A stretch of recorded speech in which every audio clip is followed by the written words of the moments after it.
really from the moment this building even began to sprout out of the ground, from the day we did the groundbreaking and we had our logo out there and the kids turning spades of dirt to the point where we signed the beam, everybody signed it and it got raised in the air for the topping out. You could get a sense of its essence. Project superintendent that comes to me one day, and he's just this really burly kind of guy. He's the guy you want down there in the trench. He's going to build this building, and he said, "Wouldn't it be cool to have the children's names on this building? I'm going to cover it up, but for the moment that we're still in this process of building the concrete structure, they can look out their windows and they can see their name. Wouldn't that be cool?" And I said, and read his name, and I said, "Red, not only do I think that's a wonderful idea, but we're going to do it." I was able for months and months to walk by and see names of my patients on the building, and reminded me really of what we're all here for and what we're doing. If you consider the concrete beams of the structure as the bones of the hospital, the names of children that we have cared for and care for now are in that structure, in the skeleton of the hospital. I think it's built the spirit into the building. I can't see those names anymore, but I know they're there. We had an event where we kind of unveiled the names, right? And we had all these kids in wheelchairs and all that in a glassed area. And so I got to say a couple words, and then Red gets up, right? And this guy just breaks down and cries, And I'll never forget it. Just amazing, amazing. But it's why we were doing it, those kids.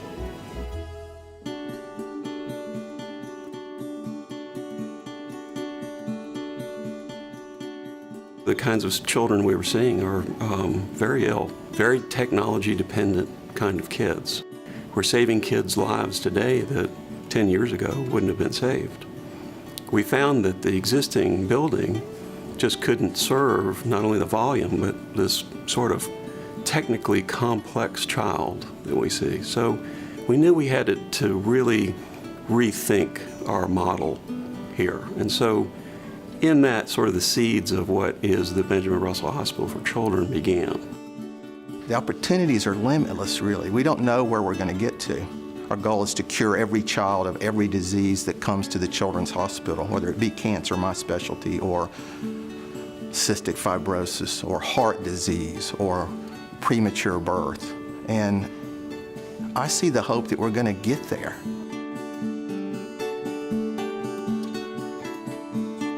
I can only imagine what it's like to have a child who is very ill, gravely ill, and you're being told, "Oh, I'm sorry, our visiting hours are from this time to this time." And you never know whether you're going to see your child again when you get back, So we knew that just couldn't work. So we really said, well, it's got to be private rooms, and we've got to do this in a way that we can continue to care for the kids in an expert manner, but still support the needs that the parents have for being with their child. We practice family-centered care here, but now we have room to practice that. The patients' rooms are so nice. There's a lot of room in there for the families to have their own space. They're able to move in kind of like they are at home. They have a big TV, and then they have a little TV for the moms to look at. And then they have a place out there on every nursing unit. It's a community area where the families can put some of their own food and where they can get away. They have a microwave and a coffee pot, and they can sit outside and visit with each other. In this facility, there's one of those on every single floor. So parents have a place to be outside of their child's room, but they're right outside and they're not far away. When our patients and families are able to look at the building and see it from the skyline when they're coming down the street, and whenever they know that that's where they're going to have their care, that it gives them a sense of hope and knowing that the best of the best is in there, that we've done everything we could do to bring them the best care. But I do think this facility offers a sense of hope and a sense of expectation and comfort that, yes, it's okay. I need to go there. I need to get help, but the help is going to be there, and it's going to be available, and my child will get better.